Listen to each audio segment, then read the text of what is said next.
Next example है the half open interval. Half open का मतलब एक तरफ से क्लोज है, एक तरफ से ओपन है। वो किसी भी तरफ से क्लोज और किसी भी तरफ से ओपन हो सकता है। The half open interval A B is a neighbourhood of all of its points except A. जो ये इंटरवल है हाफ ओपन इंटरवल, ए पे क्लोज है और बी पे ओपन, ये ए को छोड़कर बाकी अपने अंदर बिलोंग करने वाले सभी पॉइंट्स की नेबरहुड होना चाहिए।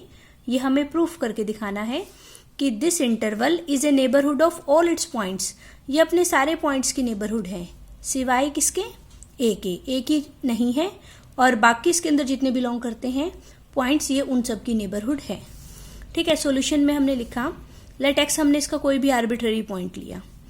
अब जैसे अगर हम इसका डायग्राम बनाएं तो ये ए पे मैंने क्लोज ब्रैकेट और बी पे ओपन ब्रैकेट लगाई है। अब अगर कोई पॉइंट सपोज इस इंटरवल में आ रहा है तो उसके पास क्या क्या ऑप्शन है। हो सकता है वो पॉइंट ए हो, ठीक है, हो सकता है एक्स की वैल्यू ए हो, या हो सकता है कि ए से तो बड़ा हो लेकिन बी से छोटा हो। तो दूसरा ऑप्शन यहां लिख दिया कि जो एक्स है वो ए से तो बड़ा है लेकिन बी से छोटा है। एक्स की वैल्यू बी क्यों नहीं हो सकती, क्योंकि बी तो इस इंटरवल में बिलोंग ही नहीं कर रहा।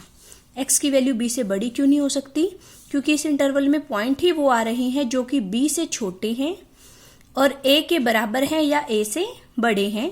इसीलिए एक्स के पास क्या क्या ऑप्शन है कि एक्स की वैल्यू या तो ए होगी या फिर ए से तो बड़ा होगा लेकिन बी से छोटा होगा।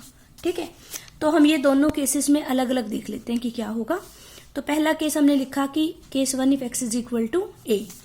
अब हमें प्रूफ तो क्या करना था कि ये इंटरवल ए की नेबरहुड नहीं बनना चाहिए, लेकिन हम इसका उल्टा मान लेते हैं। पहले हमने लिखा है कि then we will prove that this interval is not a neighbourhood of A. लेकिन हम इसका उल्टा मान लेते हैं कि सपोज इफ पॉसिबल ये ए की नेबरहुड है। नेबरहुड ऑफ ए पॉइंट की डेफिनेशन लगा दो।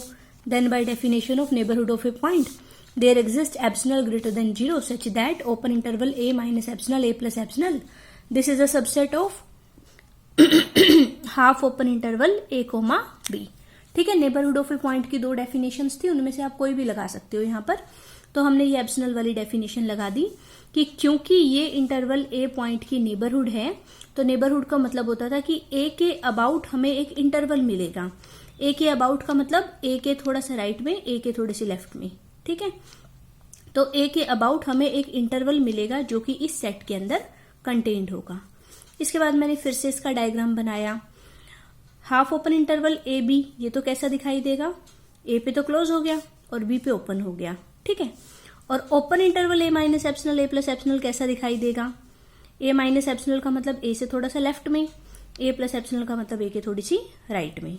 अब इस लाइन से हमें क्या समझ में आ रहा है कि ये पूरा का पूरा इंटरवल किसके अंदर कंटेन्ड है, half open interval A comma B में। लेकिन आप डायग्राम के हिसाब से देखो, क्या ये पूरा इंटरवल, ये पूरा यहां से लेके यहां तक, क्या ये पूरा का पूरा इंटरवल इस हिस्से में कंटेन्ड हो सकता है?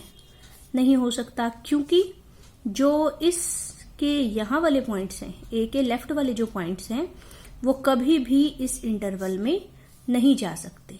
ठीक है, तो ये तो डायग्राम बनाने से ही हमें समझ में आ जाएगा कि ए के जो लेफ्ट वाले पॉइंट्स हैं वो कभी भी half open interval A comma B में नहीं जा सकते, इसलिए आगे लिखा है विच इज नॉट पॉसिबल। ठीक है, तो हम एक तरह से कॉन्ट्रडिक्शन की सिचुएशन पर पहुंचे हैं। क्यों? क्योंकि हमने मान लिया था कि close interval A B is a neighbourhood of A, जो कि पॉसिबल नहीं हुआ। Hence half open interval A comma B is not a neighbourhood of A. Second case हमारा क्या था, इफ एक्स ए से तो बड़ा है लेकिन बी से छोटा है, मतलब कि एक्स किस किस के बीच में लाई कर रहा है, ए और बी के बीच में लाई कर रहा है। तो हमने आगे लिखा है case 2 if x lies between a and b. इसका तो सीधा सीधा मतलब है कि एक्स किस इंटरवल में जा रहा है, एक्स जा रहा है open interval A comma B में, क्योंकि open interval A comma B में वो पॉइंट्स आते थे जो ए से तो बड़े होते हैं लेकिन बी से छोटे होते हैं। तो एक्स हमारा ए से बड़ा है और बी से छोटा है। ठीक है, उसके बाद x belongs to open interval A b, तो ऐसे कैसा लिख दिया। और ओपन इंटरवल ए बी फर्दर किसका सबसेट है, हाफ ओपन इंटरवल ए बी का, क्योंकि इसमें तो सिर्फ ए और बी के बीच के पॉइंट्स आ रहे हैं, जबकि इसमें ए और बी के बीच के तो पॉइंट्स आ ही रहे हैं, उसके अलावा इसमें एक पॉइंट ए जो है वो एक्स्ट्रा भी आ रहा है, तो clearly this is a subset of this. कुल मिलाकर हमने एक्स के और इस इंटरवल के बीच में एक ओपन इंटरवल ढूंढ दिया, और यही नेबरहुड ऑफ ए पॉइंट की डेफिनेशन होती थी कि अगर किसी सेट और किसी पॉइंट के बीच में एक ओपन इंटरवल मिल जाए हमें, तो वो सेट उस पॉइंट की नेबरहुड बन जाता था। सो नेक्स्ट लाइन में हम क्या लिखेंगे कि half open interval A B is a neighbourhood of x. ठीक है, तो यहां से आ गया then by definition of neighbourhood of a point half open interval A B is a neighbourhood of x. तो कुल मिलाकर हाफ ओपन इंटरवल ए बी किस किस की नेबरहुड बना? वो सभी पॉइंट्स जो ए और बी के बीच में लाई करते हैं उनकी तो सबकी बना, और किसकी नहीं बना? ए की नहीं बना। ठीक है, तो इसका मतलब हाफ ओपन इंटरवल ए बी किस किस की नेबरहुड बना? ए को छोड़कर बाकी उसके अंदर बिलोंग करने वाले जितने भी पॉइंट्स हैं ये उन सब की नेबरहुड बन गया।